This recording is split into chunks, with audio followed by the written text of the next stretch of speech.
Good morning, guys. This is Mr. Webker. I hope you're having a good week. Once again, I am recording in Starbucks, so I do apologize if there's any noise. My microphone, it seemed to do pretty well at blocking out the noise, but there's a bunch of stuff going on. Um, so today we don't have a lot of notes, but we are going to learn about a really sort of sad, tragic, probably the most tragic event that happened in World War II. It is called the Holocaust. Um, what the Holocaust was it was the extermination of the Jewish race from Nazi Germany. They considered them the non-desirables, and they were executed simply because of their religion during World War II. It wasn't just the Jewish people that were killed. Many Polish people were killed. Anybody with disabilities, sort of like my disability, were killed during the Holocaust. So basically, the Holocaust is destroying anybody that Hitler said wasn't good enough to be a Nazi in order to create a new race, or what he would call the master race. But in order to understand the anti-Semitism, which means to not like Jewish people, anti-Semitism, I want to show you a couple maps to explain a little bit about the Jewish people and their history so you can understand why they were disliked in Europe. So this is the Mediterranean Sea. As you can see up at the top of the map, there's France and Austria. Just above Austria is Germany. Um, but we are going to look to the right side of the map to find Israel today. So Israel is the home center of the Jewish people. That is where they started their existence about 4,000 years ago. The Jewish people began to claim the land off the Mediterranean Sea. So if you've ever read the Bible, this is where most of it takes place is in Israel. So people like King David, King Solomon, even Moses walked their way into Israel. Um, so the Jewish people during really like 1 AD, which is about the time of Jesus' life and death, were taken over by Rome. Rome is depicted by Augustus Caesar in the uh, upper left side of the map, where you see the guy with his finger up. That's Augustus Caesar. He was the ruler of Rome, or one of the rulers of Rome, and he took over Israel and controlled Israel for many years. But the Jewish people did not like that. They wanted to be their own country until they attacked Rome and tried to get their freedom from Rome.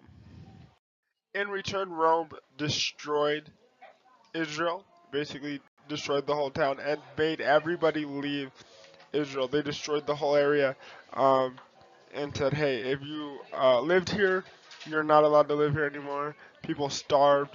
And so many people had to leave Israel.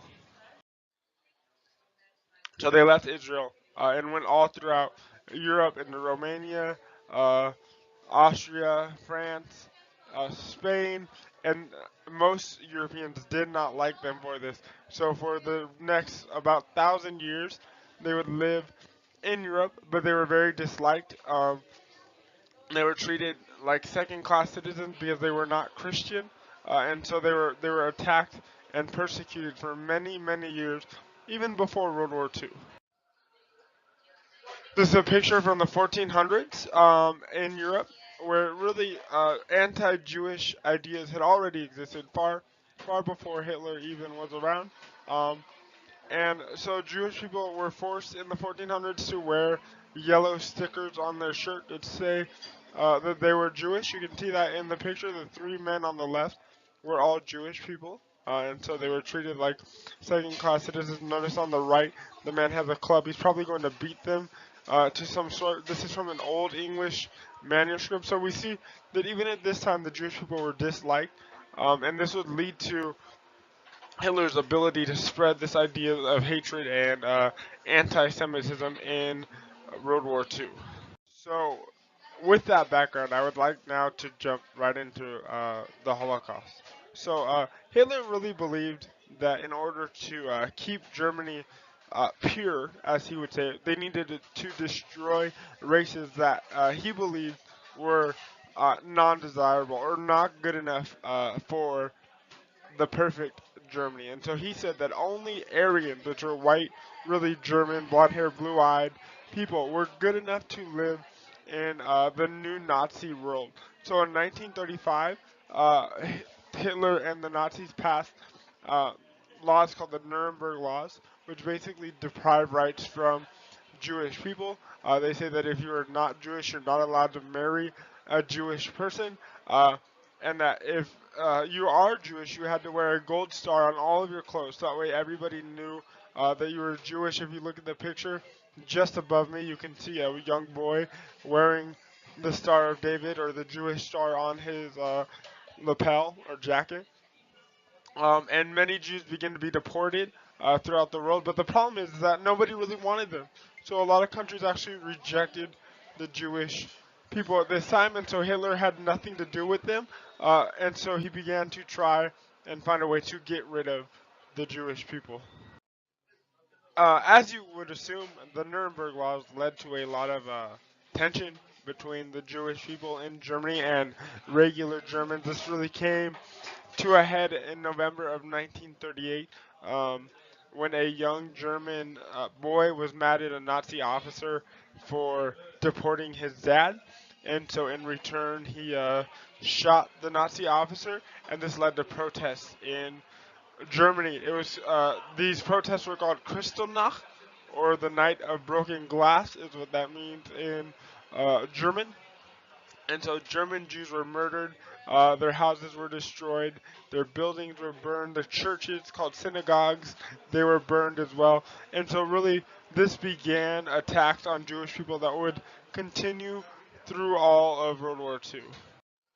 This here is a picture of one of the oldest Jewish synagogues in Europe that was destroyed, and Kristallnacht was burned down, um, and really the beginning of all Jewish culture being destroyed in Germany during World War II. And once again, a lot of Jewish businesses were destroyed at the time. The money they had was taken. Their artwork was taken.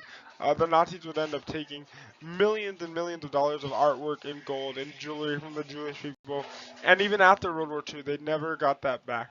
Um, these artwork usually disappeared, and a lot of the wealth that they had disappeared as well, really leaving the Jewish people disenfranchised or not having power for many years after World War II. This is an actual image of the Nazi secret police called the SS um, arresting Jewish men.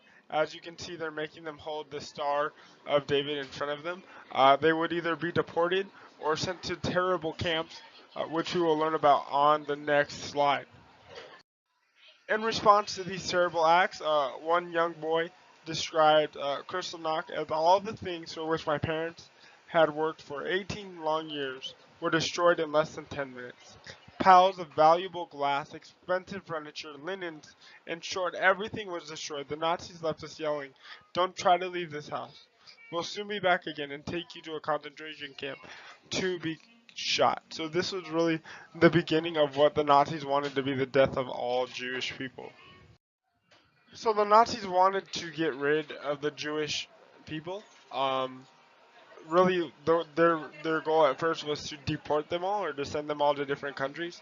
Um, but pretty soon they realized that that was very expensive, that there was nowhere to send them, and that really they had nowhere to go. And so Hitler realized that he was going to have to find what he called other options, which is really scary when Hitler is looking for other options um, to get rid of the Jewish people, which would lead to really evil actions in World War II. This is a picture of a thing called a ghetto. What the ghetto is basically it is a place where the Nazis would send the Jewish people, like a neighborhood that had barbed wire around it, as you can see in the picture. Um, and the Jewish people would not get food or water or medical care from the Nazis. And their hope was that if they couldn't deport them, then they could just kill them in the ghettos. This wasn't successful or as successful as the Nazis wanted, so they had to find a different plan. As I said, the Nazis began to build sealed off, guarded neighborhoods called ghettos for the Jewish people. They were not allowed to leave the ghetto, even if they were sick and needed medical care. The hope was that Jewish people would just die. Um, Amazingly, most Jewish people survived the ghettos, and so people, or Jewish people, just lived a horrible life in these ghettos, and the Nazis would later have to find a different way to get rid of the Jewish people, more hands-on, um, evil way of dealing with the Jewish people. So when Hitler realized that the ghettos were not working, um, he created something that he would call the final solution, which was basically we're going to get rid of all Jews once and for all um, by executing them. And so this created something called a genocide. A genocide is when you kill an entire race of people simply because of their race or their religion. Jewish people are both a religion and a race, so this would count as a genocide. Until the Nazis began to hunt down and deport millions of Jewish people. They'd send them to concentration camps where they would later begin to die. So the Jewish people were sent to what is called a concentration camp. Most of these camps were in either Germany or Poland. Um, they began as what were called labor camps, where basically the Nazis would work Jewish people until they died. They worked 7 days a week with very little food or water. They were just expected to die. Um, but in 1942, when Jewish people weren't dying as quick as the Nazis wanted them to, they turned these camps into what is called an execution camp. Basically, what they would do is they would put people, men, women, children, all of them in a room, um, and would execute them um, by using lethal gas. They would sit in a room, the gas would come in, um, they would inhale the gas and die. And then it was a painful death. It wasn't like you didn't feel. It was a horrible, painful death. And then they would take everything valuable, any gold teeth they had, any gold rings they had. They would take it from them and then burn their bodies in a chimney. And um, this chimney was said to burn all day, every day. So they burnt bodies 24/7. Thousands upon millions of Jewish people were killed. Um, Basically, the most infamous or sadly most horrible camp of them all was called Auschwitz. When you enter Auschwitz, there was a sign that said, "Your work will set you free." This was a lie. Nobody was ever set free in Auschwitz until the Americans came into Germany and freed them. Um, Auschwitz would have killed millions of Jewish people by the end of World War II. Um, Tragically, men, women, children all met their final fate at Auschwitz. This is a shot of Auschwitz, a picture of Auschwitz. People were housed in those units to the right, um, and they would work until they were too weak to work, and then the Nazi soldiers would send them um, to meet their final resting place in the gas chambers. This is a picture of Jewish workers at Auschwitz. As you can tell, most of them were starving. They had very little body mass on them when they were found by the Americans at the end of World War II. And many of them would die of starvation before they ever saw the gas chambers. It is disgusting how unfairly they were treated. We have many books. There are many books about the horrors of the Holocaust. Many survivors wrote their stories. Ellie White is a survivor, or sorry, Ellie Weasel is a survivor of the Holocaust, and she writes in her book, "Then never shall I forget the little faces of the children whose bodies I saw and turned into wreaths of smoke beneath a silent blue sky. Never shall I forget those flames which consumed my face forever. Never shall I forget those moments which murdered my God and my soul and turned my dream to dust. Never." Just a horrible time during this sort of evil era. So in total, 15 to 17 million Jewish people would meet um, their final rest in the Holocaust. 15 to 17 million people died. This is a picture to the left of Nazis burying dead Jewish people during the Holocaust. Not just Jewish people though. About 6 million Jews died, as well as millions of other people such as gypsies, Christians who helped Jews, Jehovah's Witnesses, disabled, etc. By the end of the war, about 3 out of every 4, so 75% of all Jewish people will have been executed by the Nazis. Um, in a form of justice, as much justice as you could get for the evil that is um, a genocide. After World War II, the United Nations, which you will learn about in about 2 or 3 weeks, um, created a council called the Nuremberg Trials.